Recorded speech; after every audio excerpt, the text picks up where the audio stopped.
बेटा हम लोग पहुंचे चैप्टर कॉस्ट ऑफ कैपिटल पे। ये चैप्टर का नाम है कॉस्ट ऑफ कैपिटल और ये हमारा अभी का टॉपिक है। Topic equal to weighted average cost of capital. इसमें दो मेथड से वेटेड एवरेज पूछते हैं। एक पूछते हैं as per book value method और एक पूछते हैं as per market value method. ये दो तरीकों से कॉस्ट ऑफ कैपिटल पूछते हैं। अब ये आप ऐसे बोल सकते हो कि एक ही क्वेश्चन के अंदर पूरा चैप्टर कंबाइंड है, कि एक ही क्वेश्चन के अंदर सब कुछ आ गया। यहाँ पे लिखा हुआ है फ्रॉम द फॉलोइंग इंफॉर्मेशन। ये पूरा क्वेश्चन है, ये पूरा क्वेश्चन है और क्वेश्चन का मैंने इमेज भी पुटअप किया है और क्वेश्चन पूरा टाइप भी करके लिखा है मैंने। सुनते रहो। From the following information calculate weighted average cost of capital for long term sources of finance. Calculate weighted average cost of capital for long term sources of finance. Equity share capital, retained earning, preference share capital, term loan, debentures. ये cost in percentage दिया हुआ है 15, 14, 12, 10, 9। फिर ये book value in lakh rupees दिया हुआ है। तो मैं कभी भी इस तरीके से इन लाख रुपीस नहीं लिखता हूं। मैं कभी भी इस तरीके से इन लाख रुपीस नहीं लिखता हूं। मैं क्या करता हूं, मैं हमेशा 5 जीरो लगा देता हूं। जैसे बुक वैल्यू 25 फिर ऊपर लिखा हुआ है इन लाख रुपीस, तो मैं लिखूंगा 25 फिर 5 जीरो। 22 लाख, 18 लाख, 15 लाख, 10 लाख। और market value in lakh rupees 58 lakh फिर डैश फिर 17 लाख, 15 लाख, 10 लाख। फिर corporate tax rate is 40% and personal tax rate is 20%। ठीक है, इसके आगे जो 2-3 लाइन लिखी हुई है ये आंसर है। तो ये आंसर को थोड़ा सा मैं हटा देता हूं। ओके, बस यहां तक ही क्वेश्चन है, इतना ही क्वेश्चन है जो अभी आपको स्क्रीन पे दिखाई दे रहा है। अब हम लोग क्या करेंगे, सबसे पहले तो मैंने पूरा क्वेश्चन फिर से लिखा है। अब यहाँ पे मैंने लिखा है इलस्ट्रेशन 12 क्वेश्चन। पहले एक रूल लिखा है मैंने, ये रूल बहुत इंपॉर्टेंट है। In these types of long sums, that is book value method and market value method, ये जो कॉस्ट ऑफ डिबेंचर और टर्म लोन है, ये जो डिबेंचर्स और टर्म लोन है 4th नंबर और 5th नंबर, इनका जो कॉस्ट है 10 और 9, इसको हम लोग पहले आफ्टर टैक्स में कन्वर्ट करेंगे। लास्ट वाले दो को, टर्म लोन और डिबेंचर्स को, इक्विटी शेयर्स को नहीं, रिटेन अर्निंग को नहीं, प्रेफरेंस शेयर्स को नहीं। जो ये टर्म लोन और डिबेंचर्स है, इन दोनों को पहले हम आफ्टर टैक्स कन्वर्ट करेंगे और पूरे क्वेश्चन में, पूरे आंसर में इन दोनों को आफ्टर टैक्स जो जितना परसेंटेज आएगा, जितना after tax cost of capital आएगा, वो हमारे काम का है। तो ये 10 और 9। अब यहाँ पे लिखा हुआ है कॉर्पोरेट टैक्स रेट 40%, ये हमारे काम का है। कॉर्पोरेट टैक्स रेट 40% और ये जो पर्सनल टैक्स रेट है 20%, ये हमारे काम का नहीं है। अब मैं धीरे धीरे क्वेश्चन आंसर सब बताते जाता हूँ। पहली बात, पहला रूल ये कि जो टर्म लोन है इसको हम लोग आफ्टर टैक्स बनाएंगे और ये जो डिबेंचर है इसको भी हम लोग आफ्टर टैक्स बनाएंगे। ओके, देखते जाओ, सारा आंसर मेरा लिखा हुआ ही है। यहाँ पे रूल लिखा है मैंने, the cost of debentures and term loan, cost of debentures and long term loan, cost of debenture and long term loan should be converted into after tax in the calculation of book value method and market value method both। मतलब debentures को और long term loan को हम लोग after tax में convert कर देंगे। कैसे करेंगे वो भी मैं बताऊंगा। अब इसके नीचे ये पूरा क्वेश्चन मैंने लिखा है, ये पूरा क्वेश्चन लिखा हुआ है, equity shares, retain earning, preference shares, term loan, debentures, ये पूरा क्वेश्चन है। 15, 14, 12, 10, 9 मैं क्वेश्चन में दिखाते जाता हूं आपको ये नंबर्स 15, 14, 12, 10, 9। चलो क्वेश्चन में दिखाते जाता हूं। ये रहा 15, 14, 12, 10, 9। अब बुक वैल्यू 25 लाख, 22 लाख, 18, 15, 10, 25, 22, 18, 15, 10।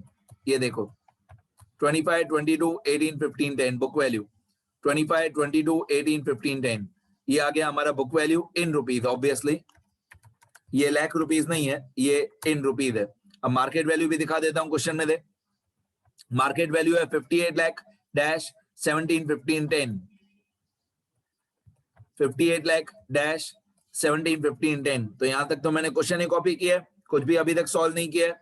आगे अब ये जो दो टैक्स रेट दिए हुए, एक कॉर्पोरेट टैक्स रेट और पर्सनल टैक्स रेट, इसमें से पर्सनल टैक्स रेट जो है 20%, ये जो पर्सनल टैक्स रेट है ये हमारे काम का नहीं है। जो ये पर्सनल टैक्स रेट है 20%, ये हमारे काम का नहीं है। कॉर्पोरेट टैक्स 40% हमारे काम का है। तो यहाँ पे ये भी मैंने लिख के रखा है, corporate tax 40%, this is useful for us, and personal tax rate 20%, this is not useful to us. ठीक है, ये हमारे काम का नहीं है. चलें आगे. अब सबसे पहले मैंने टैक्स रेट अगर दिया हुआ है 40%, तो सबसे पहले मैंने स्मॉल टी निकाला. स्मॉल टी का फॉर्मूला होता है टैक्स रेट अपॉन 100, मतलब 40 अपॉन 100. तो 40 अपॉन 100 होगा 0.40. आप 0.40 लिखो या सिर्फ 0.4 लिखो, एक ही बात है. 0.40 या सिर्फ 0.4, दोनों एक ही बात है. तो ये हमारा स्मॉल टी आ गया 0.4. ठीक है. अब ये जो टर्म लोन और डिबेंचर आप देखोगे, जानबूझ के मैंने जानबूझ के क्या किया है कि पहले वाले जो 3 है उनका बैकग्राउंड कलर अलग रखा है 15, 14, 12 का, और नीचे वाले जो 2 है 10 और 9 उनका बैकग्राउंड कलर अलग रखा है, क्योंकि ये जो 10 और 9 है इसको हम लोग पहले आफ्टर टैक्स में कन्वर्ट करेंगे. तो ये जो 10% है टर्म लोन, इसको आफ्टर टैक्स में कन्वर्ट करते हैं.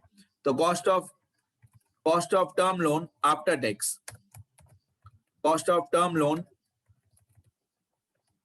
After tax.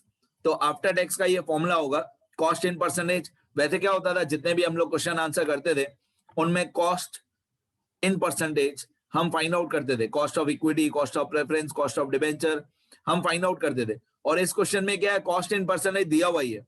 ये टर्म लोन का 10%, टर्म लोन का कॉस्ट 10% दिया हुआ ही है. अब इस 10% में हम लोग 1 माइनस टी मल्टीप्लाई कर देंगे. तो कॉस्ट इन परसेंट मतलब 10%, इसमें 1 माइनस टी मल्टीप्लाई कर देंगे. तो 1 माइनस टी, स्मॉल टी है हमारा 0.4, तो 1 माइनस 0.4, तो 10 मल्टीप्लाई बाय ब्रैकेट में 1 माइनस 0.4, मतलब 10 मल्टीप्लाई बाय ब्रैकेट में 0.6, 10 मल्टीप्लाई बाय ब्रैकेट में 0.6. तो अगर आप 10 को मल्टीप्लाई बाय 0.6 करते हो तो ये आएगा 6%. कितना आंसर आएगा? 6%. ये हमारा कॉस्ट ऑफ टर्म लोन आ गया आफ्टर टैक्स. इसी तरीके से सेम इसी मेथड से हम कॉस्ट ऑफ डिबेंचर भी निकालेंगे आफ्टर टैक्स.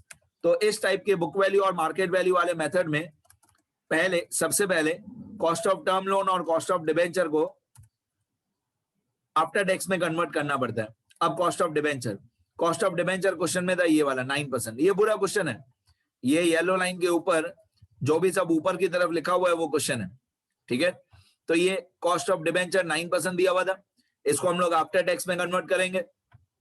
तो 9% मल्टीप्लाई बाय 1 माइनस टी, ये रहा 9 multiply by 1 minus T. T था हमारा ये वाला 0.4. टी कितना था? ये रहा 0.4. तो 9 मल्टीप्लाई बाय 1 माइनस 0.4, तो 9 मल्टीप्लाई बाय 0.6, तो 9 मल्टीप्लाई बाय 0.6 ये होता है 5.4%. तो हमारा कॉस्ट ऑफ डिबेंचर आ जाएगा 5.4% आफ्टर टैक्स. चलो आगे बढ़ते हैं. अब यहां से लेकर ये जो पहला मेथड है, statement showing weighted average cost of capital as per book value method, पहला मेथड थोड़ा बहुत इजी है. सेकंड मेथड जो होगा as per market value method, वो थोड़ा सा टिपिकल होगा.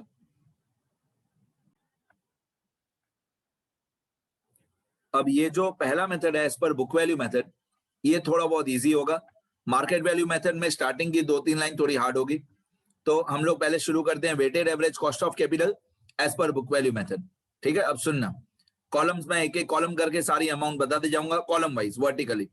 सीरियल नंबर 1 2 3 4 5, नाम, equity share capital, retain earning, preferential capital, term loan after tax, debentures after tax. ठीक है. इसको हम लोग बोलेंगे सोर्स मतलब सोर्स ऑफ फाइनेंस, मतलब हमारी कंपनी में कहां से पैसा आया. सोर्स ऑफ फाइनेंस या सोर्स ऑफ फंड, कहां से हमारी कंपनी में पैसा आया. तो equity shares, retain earning, preference shares, term loan, debentures. अब ये जो 15 14 10 है, ये वही 15 14 10 है जो क्वेश्चन में दिया हुआ था. अब मैं एक एक करके ऊपर से चेक करवाते जाऊंगा. क्वेश्चन में जाता हूं मैं, ओरिजिनल क्वेश्चन में 15 14 10. ये देखो 15 14 10 मैंने वही लिखा है जो क्वेश्चन में दिया हुआ है.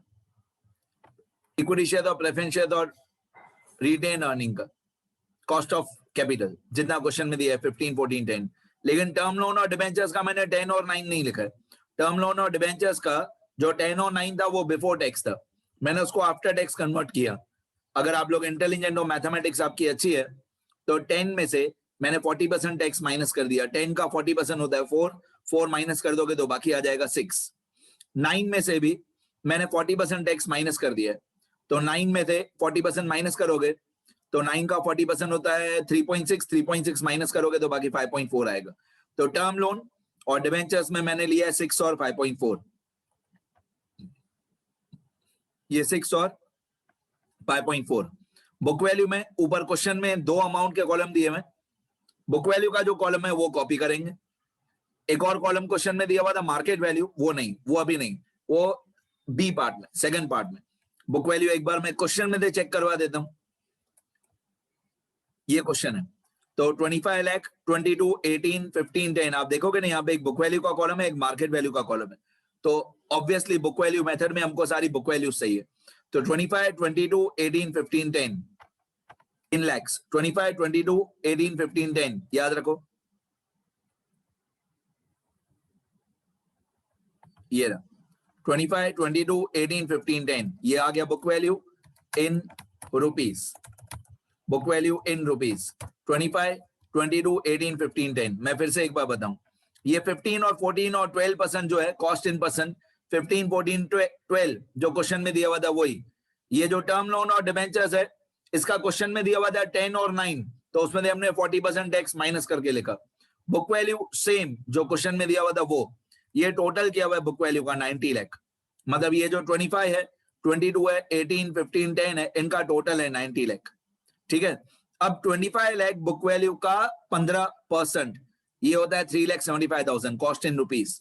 ये आ गया हमारा कॉस्ट इन रुपीस, पहले था कॉस्ट इन परसेंटेज, अभी आ गया हमारा कॉस्ट इन रुपीस। मतलब 25 लाख मल्टीप्लाई बाय 15/100, फिर 22 लाख मल्टीप्लाई बाय 14/100, फिर 18 लाख मल्टीप्लाई बाय 12/100, फिर 15 लाख मल्टीप्लाई बाय 6/100, फिर 10 लाख मल्टीप्लाई बाय 5.4/100।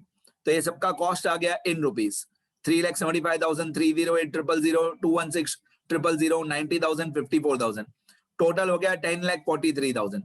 अब इसके आगे बहुत इजी है, KO मतलब weighted average cost of capital, KO मतलब weighted average cost of capital equal to total cost of capital, ये वाला। जैसे हम लोग अपने बचपन में वेटेड एवरेज मीन निकालते थे, वेटेड एवरेज मीन या x बार W हम लोग निकालते थे, तो हम लोग ऐसे करते थे sigma XW upon sigma W।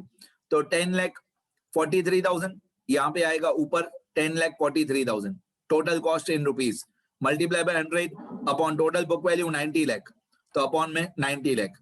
तो सबको मिला के टोटल कॉस्ट इन रुपीस हमारा 10,43,000 है। फिर 10,43,000 मल्टीप्लाई बाय 100 फॉर्मूला वाला divided by 90 lakh total book value. तो 10,43,000 मल्टीप्लाई बाय 100 अपॉन 90 लाख, ये होता है 11.59%। ये बुक वैल्यू मेथड कंप्लीट हो गया, 11.59%, 11.59%। अब सेकंड मेथड शुरू करेंगे। मैंने स्टेप 1, 2, 3, 4 करके लिखा है। Statement showing weighted average cost of capital, second method as per book value method. इसमें थोड़े से इक्विटी शेयर्स और रिटेन अर्निंग में थोड़ा सा कैलकुलेशन अलग है, ध्यान देना। ये as per market value method. इसमें पहले मैं वर्टिकली समझाना शुरू करता हूं। Serial number 1, 2, 3, 4, 5, serial number 1, 2, 3, 4, 5, right. अब पर्टिकुलर्स का कॉलम, सोर्सेस ऑफ फाइनेंस या फंड, कहां से हमारे बिजनेस में पैसा आ रहा है, तो इक्विटी शेयर कैपिटल, ये सारे ब्रैकेट्स में एक्सप्लेन करूंगा क्या है। फिर रिटेन अर्निंग,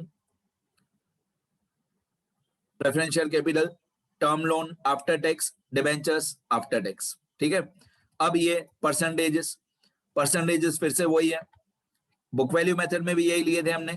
15, 14, 12, 15, 14, 12 वही है जो क्वेश्चन में दिया हुआ था, 15, 14, 12।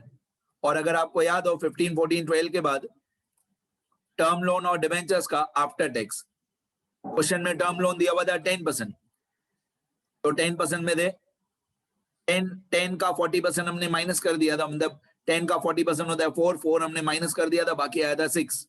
डिबेंचर्स में क्वेश्चन में दिया हुआ था 9, तो 9 का 40% होता है 3.6 हमने माइनस कर दिया था, बाकी आया 5.4।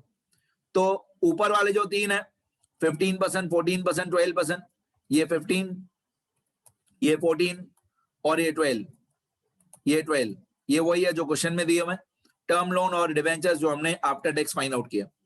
डन, इतना परसेंटेजेस बता दिए। अब मैं आपको सबकी मार्केट वैल्यू बताऊंगा कि किसकी मार्केट वैल्यू कैसे आएगी। अब मैं क्वेश्चन में जाता हूं, सुनना ध्यान से। इक्विटी शेयर और रिटेन अर्निंग की सिर्फ मार्केट वैल्यू ध्यान से देखना, बाकी तो इजी है। मैं ओरिजिनल क्वेश्चन में लेके जा रहा हूं, ये ओरिजिनल क्वेश्चन है। तो इक्विटी शेयर्स और रिटेन अर्निंग की मार्केट वैल्यू कैसे निकालेंगे? यहाँ पे हमको इक्विटी शेयर्स की मार्केट वैल्यू दी हुई है 58 लाख और रिटेन अर्निंग की मार्केट वैल्यू दी हुई है 0। ये इक्विटी शेयर्स है, उसकी मार्केट वैल्यू 58 लाख और रिटेन अर्निंग की मार्केट वैल्यू 0 दी हुई है। अब दिमाग लगाओ, जो भी रिटेन अर्निंग होता है, जो भी रिजर्व्स एंड सरप्लस होता है, वो सारा का सारा पैसा इक्विटी शेयर होल्डर्स का होता है। तो हम लोग क्या करेंगे, इस मार्केट वैल्यू को 58 लाख को इक्विटी शेयर्स और रिटेन अर्निंग में डिस्ट्रीब्यूट कर देंगे। मतलब जितनी भी मार्केट वैल्यू है इक्विटी शेयर्स की, वो अकेले इक्विटी शेयर्स की मार्केट वैल्यू नहीं है, उसके अंदर इक्विटी शेयर्स की भी मार्केट वैल्यू आ गई और ये जो रिटेन अर्निंग है, मतलब you can say profit and loss account, credit balance, undistributed profits, reserves and surplus, उनकी भी मार्केट वैल्यू इसके अंदर है। तो हम लोग क्या करेंगे, इस 58 लाख रुपीस को, इस 58 लाख रुपीस को हम लोग 25:27, इस 58 लाख रुपीस को हम लोग 25:22 में डिस्ट्रीब्यूट कर देंगे। मतलब ये जो 58 लाख रुपीस मार्केट वैल्यू है, इसको हम लोग 25:22 के रेशियो में डिस्ट्रीब्यूट कर देंगे इस 58 लाख रुपीस को। अब 25 और 22 का टोटल कितना होता है? 25 प्लस 22 कितना होता है? 25 प्लस 22 होता है 47। तो मैं क्या करूंगा, इस 58 लाख को, 58 लाख ऑब्वियसली 5 0 आएंगे, 58 lakh multiply by 25 divided by 47। तो इस तरीके से मैं डिस्ट्रीब्यूट करूंगा 58 लाख को। फिर 58 लाख मल्टीप्लाई 22 डिवाइडेड बाय 47। तो ये मेरा डिस्ट्रीब्यूशन होगा कि जो इक्विटी शेयर्स की मार्केट वैल्यू है 58 लाख, उसको मैं इक्विटी शेयर्स और रिटेन अर्निंग में डिस्ट्रीब्यूट करूंगा। ये जो 58 लाख है, ये जो 58 लाख इक्विटी शेयर्स की मार्केट वैल्यू है, इसको मैं 25 और 22 के रेशियो में डिस्ट्रीब्यूट करूंगा। तो 25:22 टोटल हुआ 47। तो 58 लाख मल्टीप्लाई बाय 25 अपॉन 47 और 58 लाख मल्टीप्लाई बाय 22 अपॉन 47। तो यहाँ पे मेरे को मार्केट वैल्यू डिस्ट्रीब्यूट होके मिल जाएगा, equal to 58 lakh multiply 25 divided by 47। तो ये आएगा 3085106। अब 3085106 ये अप्रोक्सीमेटली हो गया हमारा 30,85,106। फिर इसी तरीके से बाजू वाला 58 लाख मल्टीप्लाई बाय 22 अपॉन 47, तो ये होगा 27,14,894। तो मैंने क्या किया, ये जो 58 लाख हमारा मार्केट वैल्यू था, टोटल मार्केट वैल्यू, उसको मैंने 25:22 के रेशियो में, 25:22 इस रेशियो में डिस्ट्रीब्यूट कर दिया। तो 30 लाख ये आ गया market value of equity shares, और ये 30,85,106 ये market value of equity shares आ गया, और 27,14,894 ये आ गया market value of retained earnings, right. तो यही कैलकुलेशन मैंने नीचे बी पार्ट वाले टेबल में लिख के रखी है। फिर से बता दूं, यही मैंने लिख के रखा है पूरा, ये बी पार्ट वाला स्टेटमेंट देखो। ये 58 lakh multiply by 25 lakh upon 25 plus 22 कितना होता है? 47 लाख होता है। 58 lakh multiply by 25 lakh upon 47 lakh, तो ये आ गया 30,85,106। फिर रिटेन अर्निंग, रिटेन अर्निंग में 58 lakh multiply by 22 lakh upon 25 plus 22, 25 plus 22 कितना होता है? 47 लाख। तो ये शायद नंबर मैं चेक करूं, 27,14,894 सही है कि गलत है? सही है, 27,14,894 सही है, 27,14,894 एकदम सही है, 27,14,894 डन। तो 30,85,106 और 27,14,894, यहां पे जो मैंने अभी लिखा वो ज्यादा क्लियर समझ में आ रहा है जो अभी मैंने लिखा, इंस्टेड के जो नीचे टेबल में लिखा हुआ है उससे ज्यादा अच्छी तरह मैंने अभी लिखा पूरा कैलकुलेशन। ये 58 लाख मल्टीप्लाई बाय 25/47 और 58 लाख मल्टीप्लाई 22/47, मतलब मैंने मार्केट वैल्यू को, इक्विटी शेयर्स की मार्केट वैल्यू को 25 और 22 के रेशियो में डिस्ट्रीब्यूट कर दिया। तो 30,85,106, 27,14,894, ये रहा 30,85,106 और 27,14,894 हो गया। ये इक्विटी शेयर्स और रिटेन अर्निंग का मार्केट वैल्यू कैसे निकालते हो मैंने बता दिया। अब बाकी के जो मार्केट वैल्यू जो क्वेश्चन में दिए मैं वो सेम कॉपी करने, बाकी के नीचे वाले 3। अब जो नीचे वाले 3 है उनकी मार्केट वैल्यू सेम कॉपी करना है, उसमें कुछ दिमाग नहीं लगाना है। ये 17 लाख, 15 लाख और 10 लाख, ये जो प्रेफरेंस शेयर्स और टर्म लोन और डिबेंचर की मार्केट वैल्यू है वो सेम कॉपी करनी है, 17, 15, 10। तो 17 लाख, 15 लाख, 10 लाख मैं आंसर में दिखा रहा हूं। 17 लाख, 15 लाख, 10 लाख, ये रहा 17 लाख, 15 लाख, 10 लाख। और ये 1 करोड़ जो है, 1 CR या 1 करोड़, ये पूरे मार्केट वैल्यू का टोटल है। तो इसके अंदर ये वाला 30,85,106 भी आ गया, 27,14,894 भी आ गया, और ये 3 मार्केट वैल्यू जो क्वेश्चन में दी हुई है वही 17, 15, 10। अब इन पांचों अमाउंट्स का टोटल है 1 करोड़। इसके आगे तो बहुत इजी है, बच्चों की गेम है। इसके आगे क्या, ये जो मार्केट वैल्यू आया 30,85,106, इसको मल्टीप्लाई बाय 15/100 करेंगे तो 462,766, मतलब 30,85,106 मल्टीप्लाई बाय 15/100, फिर 27,14,894 multiply by 14/100,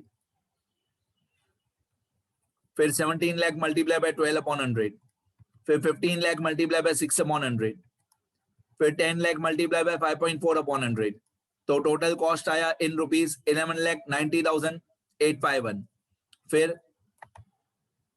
weighted average cost of capital as per market value method, तो टोटल कॉस्ट ऑफ कैपिटल 11,90,851, ये न्यूमरेटर में आएगा, ये वाला 11,90,851 ये ऊपर आएगा, मल्टीप्लाई बाय 100 फॉर्मूला का, डिवाइडेड बाय 1 करोड़।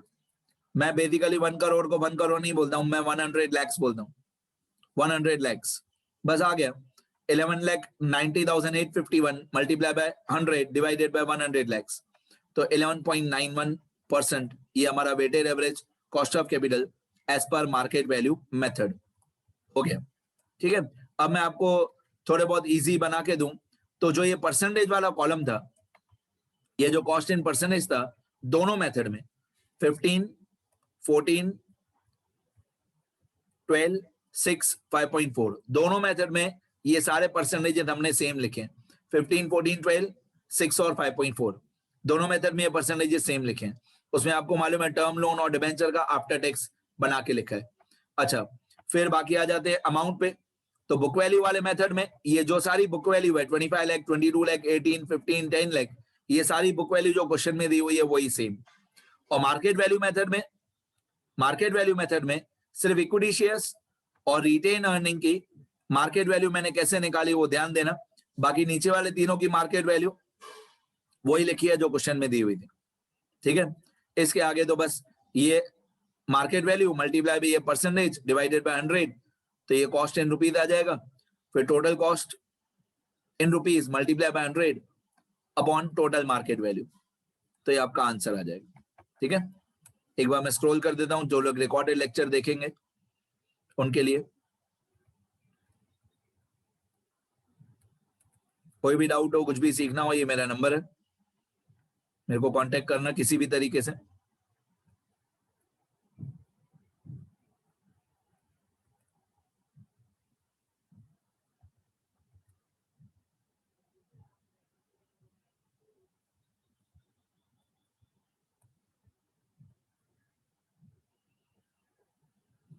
ये पूरा क्वेश्चन ही है यहां तक।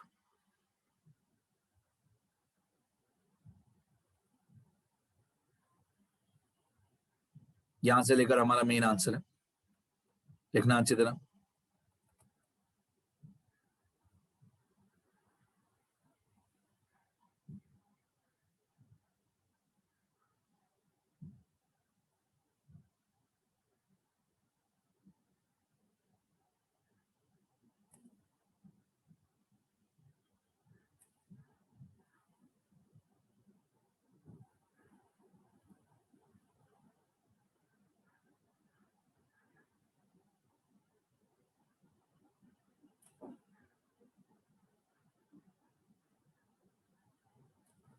ठीक है, बस यहां तक ही है, लिखो अच्छी तरह।